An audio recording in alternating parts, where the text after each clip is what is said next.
Assalamualaikum warahmatullahi wabarakatuh. Perkenalkan, nama saya Adi Saputra. Saya dari kelas karyawan Universitas Mercu Buana, Fakultas Ekonomi dan Bisnis, Program Studi Akuntansi. Di sini saya akan membuat video tentang sosialisasi terhadap BMT atau Baitul Ma'al wa Tamwil, atau yang sering kita sebut Lembaga Keuangan Syariah Islam atau Koperasi Syariah. Baik, yang pertama itu ada pengertian BMT. BMT mempunyai 3 pengertian.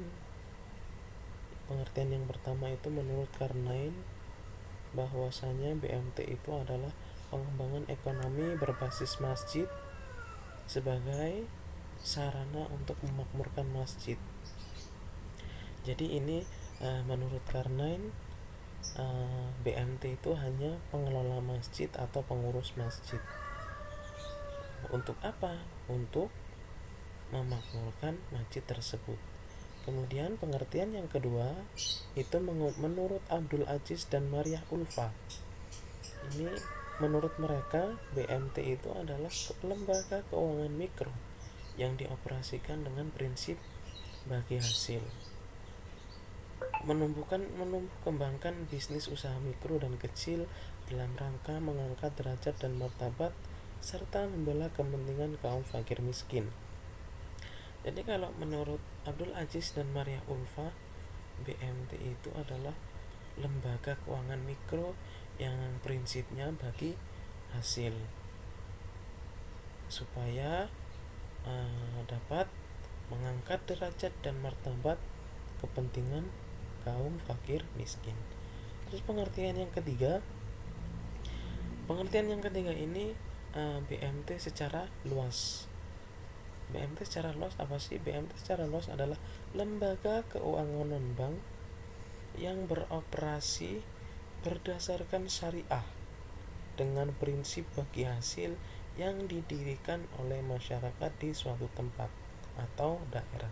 Jadi BMT dalam arti luas ini lembaga keuangan non-bank, tapi operasinya berdasarkan syariah dengan menggunakan prinsip bagi hasil dan didirikan di tempat atau daerah atau suatu daerah tertentu. Terus lanjut. Jadi BMT adalah balai usaha mandiri yang isinya bait al-amal wa al-tambil dengan kegiatan mengembangkan usaha-usaha produktif dan investasi dalam meningkatkan kualitas. Nah, lanjut. Nah, ini BMT ada memiliki 2 bidang kerja. Yang pertama itu lembaga mal atau baitul mal, dan sebagai lembaga tambil, jadi bisa disebut baitul tambil. Baitul mal itu maksudnya adalah untuk menghimpun zakat atau infak maupun sedekah untuk menyalurkan kepada pihak-pihak yang berhak untuk menerima secara tunai maupun pinjaman modal tanpa bagi hasil. Nah, yang mana baitul mal ini bersifat nirlaba atau sosial. Jadi dia tidak jika dia meminjamkan modal tanpa memberikan bagi hasil. Nah, sedangkan baitul mal itu artinya apa? Artinya menghimpun dana masyarakat yang mampu dalam bentuk saham.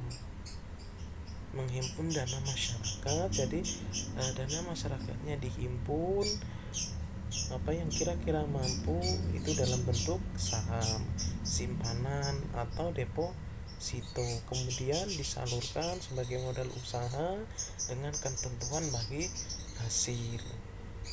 Nah, terus BMT mengembangkan usaha produktif dan investasi dalam meningkatkan kualitas kegiatan ekonomi. Jelas di sini tujuan BMT itu untuk apa?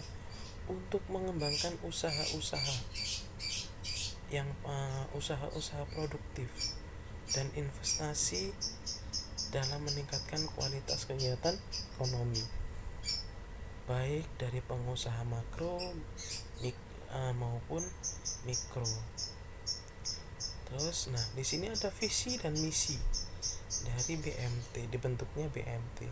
Visi BMT apa? Mewujudkan kualitas masyarakat di sekitar BMT yang selamat, damai, dan sejahtera dalam mengembangkan lembaga keuangan usaha BMT dan Fokusma atau kelompok usaha muamalah. Jadi visi BMT ini mewujudkan kualitas masyarakat, mengembangkan kualitas masyarakat di sekitar BMT yang didirikan di suatu daerah tertentu dengan prinsip selamat, damai, dan sejahtera. Terus yang kedua ada misi, ada visi, ada misi BMT itu mengembangkan Fokusma. Nah, kalau tadi membentuk Fokusma, yang kedua ini mengembangkan, memberikan cara-cara mengembangkan Fokusma itu bagaimana agar berkembang, terpercaya, aman, nyaman, transparan, dan berkehati-hatian sehingga apa? Terwujudlah kualitas masyarakat di sekitar BMT yang selamat, damai, dan sejahtera. Yang ketiga ada tujuan. Nah, tujuan dibentuknya BMT itu mewujudkan kehidupan keluarga masyarakat di sekitar BMT yang selamat, damai, dan sejahtera. Jadi tujuannya itu mewujudkan ini. Kalau visi misi, visi itu merencanakan, misi itu mengembangkan, dan tujuan ini mewujudkan. Jadi mewujudkan kehidupan keluarga dan masyarakat di sekitar BMT yang selamat, damai, dan sejahtera. Nah, BMT ini juga bersifat terbuka, independen, berorientasi pada bisnis ekonomi yang produktif bagi anggota dan kesejahteraan sosial masyarakat di sekitar, terutama usaha mikro dan fakir miskin. Nah, di sini ada peran BMT di masyarakat. Yang pertama itu ada menjauhkan masyarakat dari praktik ekonomi non syariah. Maksudnya ini menjauhkan masyarakat dari praktik riba, ya kan? Riba atau penggandaan uang, itu kan? Supaya riba itu kan hal-hal yang dilarang oleh syariah, bertentangan dengan syariah. Jadi peran BMT ini menjauhkan masyarakat dari praktek tersebut. Yang kedua, melakukan pembinaan dan pendanaan usaha kecil. Jadi ada seseorang mempunyai usaha kecil, itu kemudian sama BMT itu dibina dan dibiayai usahanya dengan menjalankan fungsi sebagai lembaga keuangan mikro, misalnya dengan jalan pendampingan, pembinaan, penyuluhan, pengawasan terhadap usaha-usaha nasabah. Yang ketiga adalah melepaskan ketergantungan pada rentenir. Nah, ini melepaskan ketergantungan kepada rentenir yang saya jelaskan di awal tadi, menjauhkan dari riba atau penggandaan uang.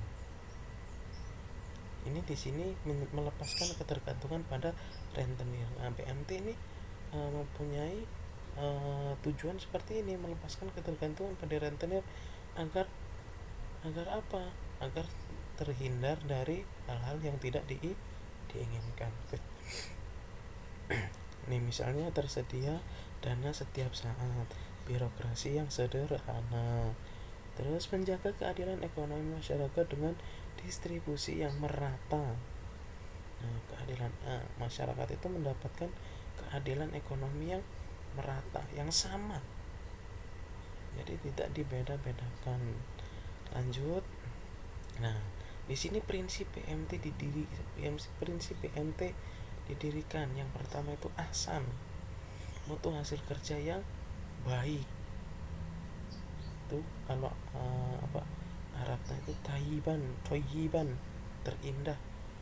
ahsana ma'alu, itu memuaskan semua pihak dan sesuai nilai-nilai salam tadi.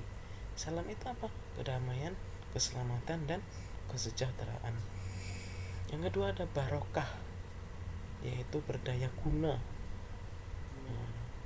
Berdaya guna, berhasil, adanya penguatan jaringan transparan itu nggak ada yang disembunyikan, sifatnya itu terbuka dan bertanggung jawab. Nah, ini adalah spiritual communication atau penguat